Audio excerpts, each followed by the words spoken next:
Okay, I have 12 o'clock here Eastern time, so good afternoon, everyone, or good morning, depending if where you are in the country.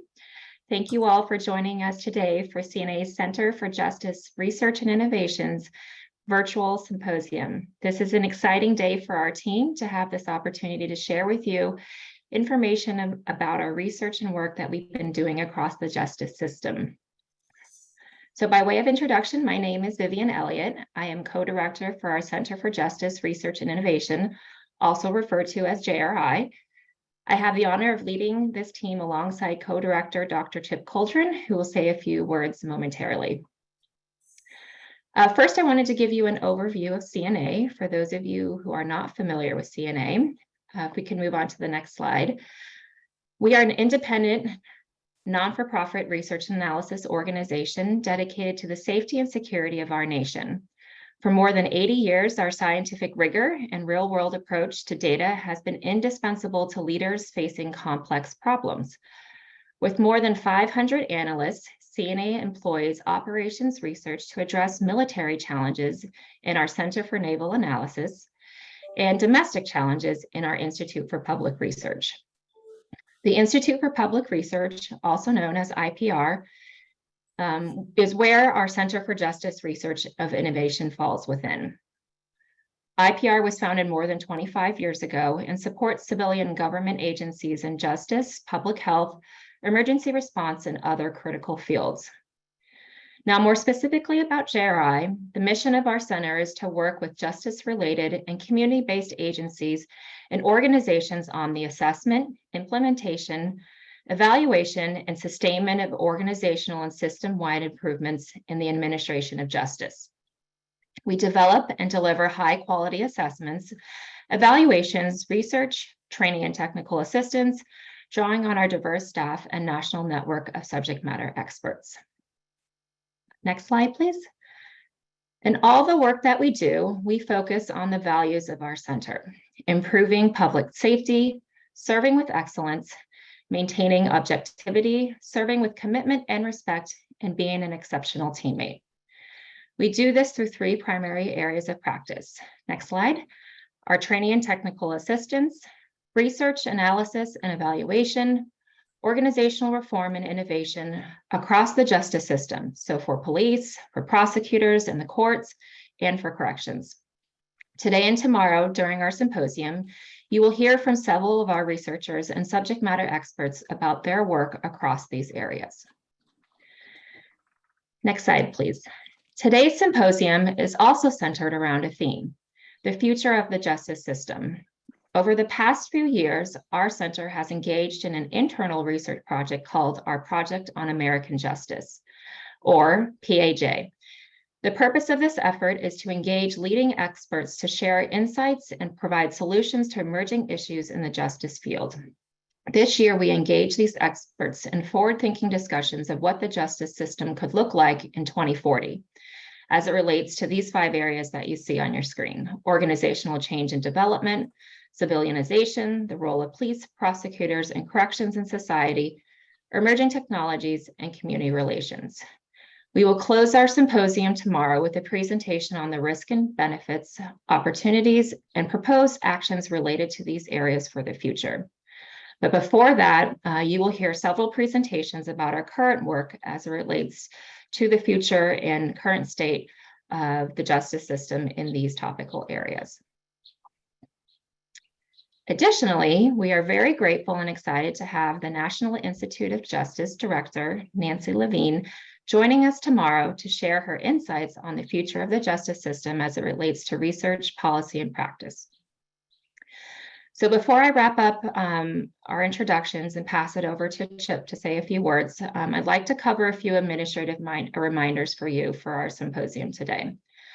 Since our symposium is open to attendees to join at any time, we will be sharing these reminders throughout the day during each of our sessions. So first, please keep your phones and computer audio on mute to avoid background noise. Our symposium sessions, as you can see from the Zoom screen, are being recorded. So you and others may view them later on our website. If you'd like to ask a question to the panelists, please use the chat function in your Zoom screen. You can direct those questions to the host and send a question at any time throughout the session. To access the chat function on your computer, refer to the bottom center of your screen. And if you're using a mobile device, your chat function should be in the top right-hand corner of your screen. If you can, please edit the display name for your Zoom, hovering over your name, clicking More, choosing the rename option, and changing your screen name to reflect your full name and agency so that we and others may know who you are and where you're from. After the symposium, there will be an opportunity to evaluate it. Please do provide us with your input, as this will help us to improve sessions in the future. Finally, please reach out through the chat function if you have any questions throughout the symposium, any technical challenges, we're here to support. So thank you again for joining us today. I truly hope that the next 2 days will expose you to new ideas and understanding of what our Center for Justice Research and Innovation is involved in as we strive to work with you and the field to improve public safety across our nation. We'll now hear from Dr. Coltrane before moving into our first session on organizational change and development. Chip? All right, can you hear me okay? Can you hear me, Vigne? Yes, we can hear you, Chip. Oh, great, okay. What a gathering. So very nice to see all these people here with us. Vivian, I want to thank you very much for that introduction, for the dedication that you have given to the Project on American Justice. It has become an integral part of our work, and it gives us the place and the space that we need to think big and think creatively, step away from our immediate responsibilities, talk with our friends and colleagues, and see where our minds collectively might take us. I've watched with great interest and pride as the Project on American Justice has evolved and grown over the past several years. And I'm very glad that we have this opportunity today and tomorrow to spend time together, again, with our friends and colleagues, and reflect a bit on contributions to the ever-growing evidence base in the justice world. Important to recognize that this work, this project, is a CNA supported event. Our corporation provides the funding and support we need to do this work and to make this symposium happen. For that, Dave Kaufman, our Division Vice President, Tim Barris, our Executive Vice President, and Catherine McGrady, our President and Chief Executive Officer. I thank them for their support of this work and for their constant, strong support for our center and our work. Permit me a moment or two to offer a few thoughts and observations on the theme of this symposium, the future of our justice system, and our work in relation to it. In view, and probably based on my personal interests and biases, and on the opportunities I have enjoyed through our work, there are several important emerging issues and challenges for the justice system that I see.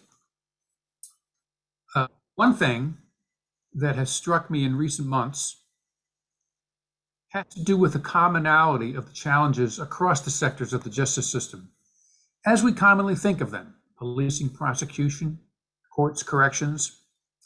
In the places I have gone, and among the people I have spoken to and listened to, including people with lived experience, some very common themes emerge.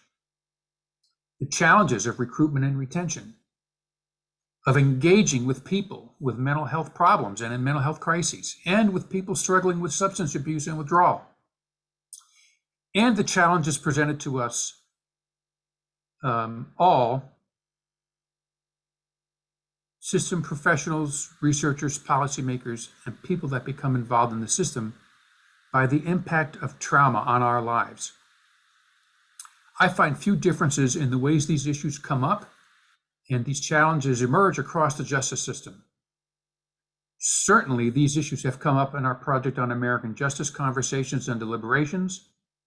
What strikes me, or what has impressed me more late, is that these challenges do not restrict themselves to any one sector in the system. They are almost universal.